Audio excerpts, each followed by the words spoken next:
So Mark and I are on our way to the airport. There was a lot of banter. We had to restart the video, the maps, the traffic. Then we get talking about the traffic I had, and I get angry again. And I was on. I had traffic. Well, you did. Yeah. No, you get rid of the traffic after the corner pull. Yeah, you untrafficked yourself. I untrafficked myself. I thought. Also unchecked myself. You know, my entire race, little did I know, I thought I was giving the horse a hell of a drive. My race was over 200 yards out of the gate. As soon as Bruce Ranger got in front of me, my race was over, and I didn't know that. So I wasn't in a hurry. I could have squeezed Bruce coming off the car, and I'm like, I could see what was happening. Mark, TJ Miller, Aaron Merriman's horse was all leathered up, like he was gone. Yeah, and I knew he was going to be gone. Washed out. Yeah. Everything was working my way. Just let Arrowhead relax. Put him in a good spot the last 3/8 of the mile, and you're a winner. And I thought I did. Coming to the half, TJ Miller's horse, if you watch the replay, was like third on the outside. Yeah, I thought there was actually something wrong with the horse because I'm like, what is he doing? I don't want to get out and then have to immediately come 3 wide. But so I come out, and out comes Bruce in front of me. Down the backstretch, TJ's horse is grinding right up onto your wheel. Yeah, he raced good. Bruce is a loose second over, and I could have come 3 wide right there. I waited. I'm like, all right, I'm going to get a run at them now. I go. Now, maybe my trepidation allowed Bruce to have second thoughts. Out he comes. Yeah, has a win. Now Bruce moves 3 wide. I don't want to be 4 wide in the turn, and I think that Mark's about to collapse. Dexter's squeezed. He's done. Like, there's nowhere for him to go. TJ's outside second. I'm a winner. Tired. Everybody's tired. Everybody's tired but my horse. I said, I'm a winner. I go to flip him 4 wide. Brett Beckwith comes charging through the inside in the 2 wide lane. There is you ever see those signs that say what's it when you can't get out? It was tight. Yeah. It was, what's that? What do they say? No outlet. Yeah, there is no outlet to the winner's circle here. Yeah. And Brett kind of squeezed his way out. It was a nifty little move. He squeezed out, put Bruce in a tough spot. Now I will tell you this: if my wheel had been in front of Bruce Ranger's instead of behind Bruce Ranger's, there is no squeegage. I can guarantee you that. That is right there. That would have put a complete stop to Brett's momentum because he was never going to get out of there. But my wheel was not in front of Bruce Ranger's. It wasn't even beside Bruce Ranger's. It was just behind him. And out comes it, and Bruce has to kind of check him and give him a little room, and I yell at him, but what are you going to do? And Bruce ends up running over me, and I end up checking Arrowhead Hanover. Race is over. Yep. Had I squeezed down in front of Bruce leaving the car, had I moved quicker in front of him, had I moved 3 deep starting into the backstretch instead of getting to the end of the backstretch, totally different race. You're gone. Yeah. Anyway, I was angry. And then I spoke to. I've had a lot of emails about Momento Mory, and guys, you have to understand, Momento Mory is not an easy horse to drive. I really thought we were going to have 2 divisions. We were 1 entry away from 2 divisions. Instead, we had 1 division of 10. Yeah. With him having the outside, Momento Mory can leave, but I didn't really want him to leave, guns a-blazing into the turn with I knew Mark and TJ was going to leave if Arrowhead get off on the right foot. I don't really think having him in that mix was the right place to put him. Put him in the 7 hole, be second over, third over behind me, let the horse dance in the last turn, and away you go. Now, the track was a little deep, I guess. It was. And he wears a set of half-round, half-swedges up front because he slaps himself sometimes. Yeah, my horse wears flip-flops. He was struggling. It could have been slipping, yes, and I think every time he slipped, he put a step in.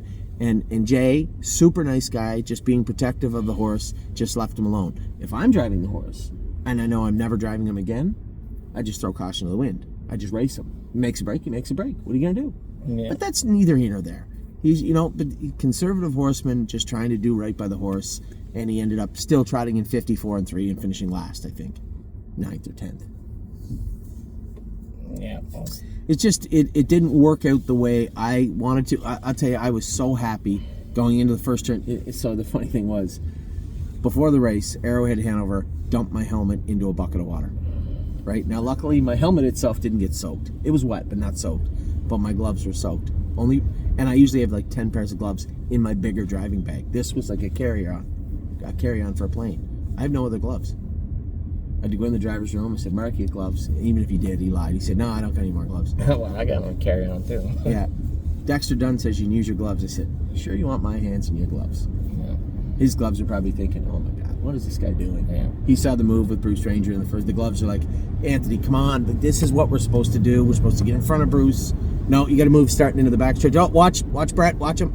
But The gloves weren't enough. Yeah, not enough. Just because you have Dexter Dunn's gloves on does not make you Dexter Dunn. No, didn't work. It doesn't even make you Daffy Dunn. I don't think.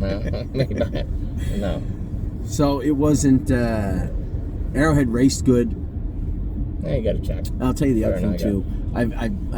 We trained him now with no hobbles, and then he made a break on Sean Johnson his first start. And I had a snug hobble on him. I think they can probably go to a couple of holes. I think by the middle of the summer he's going to be hitting his best stride. He is such a nice little horse to drive, and if you really stir him up, he can get up there 27 seconds, no problem. But he doesn't love blasting out of the car. He doesn't even mind being first over. If you can wait to like when he went in 54-3, he was into the 8 sources. It wasn't until we started in the backstretch, like I get underway first over, and he ground up alongside them and run them down and win by a half a length. Beat some nice 4 and 5-year-olds. So Arrowhead Hanover is going to have a decent summer. His next stake race is. What are you worried about gas so much for? Because I got to fill it up to run. Worst case scenario, what do they charge you to fill that up? No. Yeah, they rob you. Oh, they rob you. Yeah, absolutely. What do I got? 9 miles to go. You do what you want. I don't care. Doesn't matter to me. I got lots of time, even less than I do. So, no, I don't. So Arrowhead Hanover raced good. Momento Mory trotted in 54-3. Did he race good? No, he never really had a chance to race, right? And again, that isn't an admonishment of Mr. Randall's drive. You know, sometimes Mory get away at the back, track's deep, he's slapping on himself a little bit. Maybe he just couldn't get a rhythm going. He just couldn't get him sailing. And if he had up, he just would have got run into on the last turn anyway. So it didn't matter. Didn't matter what he did. Or he could have followed Brett through. He should have just followed Brett right through the middle of the field. Yep, Days of Thunder. Yeah. Go over the smoke. Follow the smoke. Yeah, go through the smoke. Yeah, right through the smoke. So, not the race that I wanted from Arrowhead, but he did race very, very good. Trotted him 54 flat, 4 wide in the last turn. They have charted it incorrectly. He was 4 wide in the last turn. And did end up coming on and just being beat. Ended up 5th and raced very good. His next start is the Pennsylvania Sires at the Poconos on the 26th, I think. No. June something. He has 2 weeks till his next Sire Stakes. I'd asked Miss Flanders just to turn him out in the field for a couple of days. Him and Mory. Mory has... I know, Ned Flanders, I get it. I'd asked Miss Flanders to just turn the pair of them out for the next couple of days. We'll figure out what we're doing. I'd asked Mark if he would go. Now, I would say this. Are you all right? Yeah, I gotta get I did say to Mark, maybe we'll race him in the Excelsior Series. Do they still have like 6 or 7 legs in New York Sires? Or do they have less now? I don't really follow it. Depends on the track. No. I mean like legs. Sorry. Oh yeah. Division. Legs. Yeah, there's like 8 legs. Or something. 8 legs. There's a ton of legs. So I think we'll start him in the Excelsior Series at Vernon. I'd ask Mark. I'm going to call Ray Schnicker and ask him if he can take the horse to Vernon. And I have no idea if he can, if he has time. Mark's going there to drive Corinchuk in the Sire Stakes, I would imagine. Yeah, he's going. And there's so many legs. I don't think Momento Mory is going to excel at Yonkers, at Monticello, at Buffalo, at Batavia. Those small tracks, he's going to love the turns. He trot the turns really hard. Straightaways is where he gets touching up on those jacks. So we're going to the biggest track in New York, his next start, which is Vernon Downs. Why don't we just put him in the $20,000? Are all the legs guaranteed $20,000? I think so, yeah. Why don't we just put him in the guaranteed 20 last year. of the Excelsior A, race him in there, and then we can move him up after that. I know he's a Sire Stake horse, 100% for sure. But why don't we just go easy for Mory? Oh, it did it again. But that's all right. I don't have a holder. Why don't we just go easy with Mory for the first part of the year and put him in the Excelsior? That would be my takeaway today moving forward. The whole point is to have the very best Momento Mory there is all season long. Let some of those other colts beat themselves up. Vernon Downs, as Mark said, you have Aki Svanstead, Marcus Melander, all the speed demons that are big giant horses that are not going to get around a half well, they're all going to be present at Vernon. Why don't we just play to our strengths, right? He's going to be a better horse on a smaller track. Why don't we just wait for him to get to Yonkers? I think he is a real good Sire Stake horse at Yonkers. He can snap out of there. He can get around. What are we looking at? Are you literally looking for the cheapest place to get gas? No, just one. Because it looks like... No, one on the way. You sure? Would you tell me? Plus 0 minutes on the way. That's plus 3 minutes. This is plus 0 does minutes. the price of the gas per gallon, does it influence your decision at all at this point? No, it doesn't. Because you have a lot up there, I think. No, I just sure? ship it on ways. All right, I believe you. Okay. You sure? Okay. So, but I guess since there was not a lack of fireworks for the most part, well, there was on the track, but not a lot of fireworks officially at the racetrack in Plain Ridge. There certainly was at the Meadows. You know, I just sent Dave Polona a brief message just this afternoon, and I said, hey, Dave, I really think a lot of this colt. Just got to watch him. He'll slap at his knees a little bit. His confidence felt really good his last start. I raced him real easy. I think you're going to like him. And Tim messaged me after and said, all Dave said going into the winner's circle was, wow. He said, this horse just come half in 55 seconds and has no idea what he just did. Southampton Street, Andrew Square. Can we just mute that? Just leave it. Sound off. No, sound off. No, I need it so I know where I'm going. Are you blind? You can't. Can you stop pressing the just buttons? hit sound off. Sound on. Why do you need the sound on? So I can. It's telling you right there where to go. Turn right in 3.1 miles on the sand. I'm getting it, gas. Just stop. You're turning into Dad. You know that, right? You're turning into Freddie. Gail, don't touch it. Leave it alone. One task at a time. Anyway, I'll tell you one thing. It's so hard. And Mark can tell you, he's driven a lot of great horses. I haven't. It's so hard. The difference between a very, very, very good horse and kind of a nice horse is such a thin line, right? Yeah, that is. I mean, you know, I don't know. I still don't know how good Captain Incredible is, but he has all the makings of an extremely good horse. He's not super sound. His ankles bother him. His knees bother him a little bit. He's manageable. I think between Tim and I, we've worked out a very, very good management schedule training schedule for Captain Incredible. And what I saw today, that was in hand, earplugs in his ears, last half in 55, a mile in 52 and 1, second start of the season for a horse with 5 lifetime starts. That is a pretty impressive feat today. I told everybody quietly, I said, I don't really care about the PA sires. I care about the Adios, Kentucky, and the Breeders' Crown. That's what I care about most with respect to Captain Incredible. I know you haven't seen the horse up close, but he's a gigantic animal. He wears about a 62-inch hobble.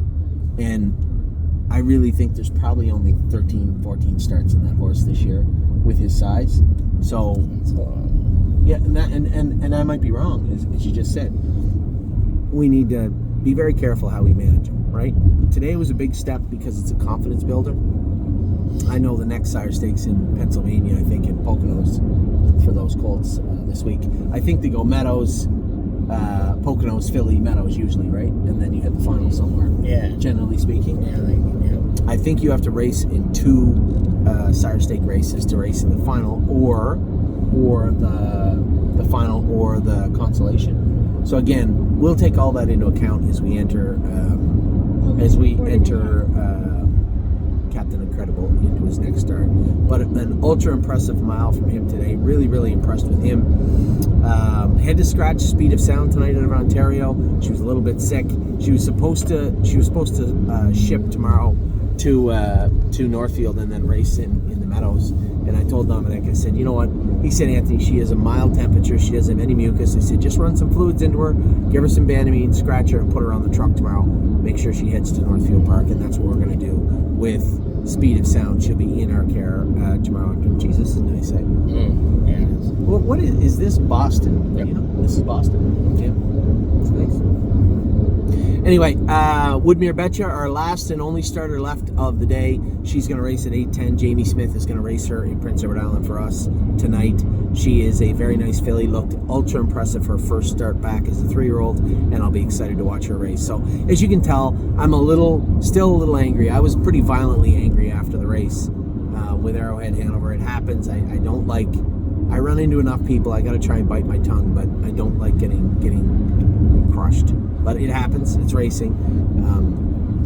And it'll happen again at some point down the road. I might even throw a wheel into somebody once in a while, too. It's bound to happen. So, where are you off to next week? You're in the Meadows tomorrow, right? The Meadows, yeah. Yeah, I wish you'd have told me. You could have drove Manhattan Money. I don't think you're missing a whole lot. He's got the outside upper class, but nevertheless.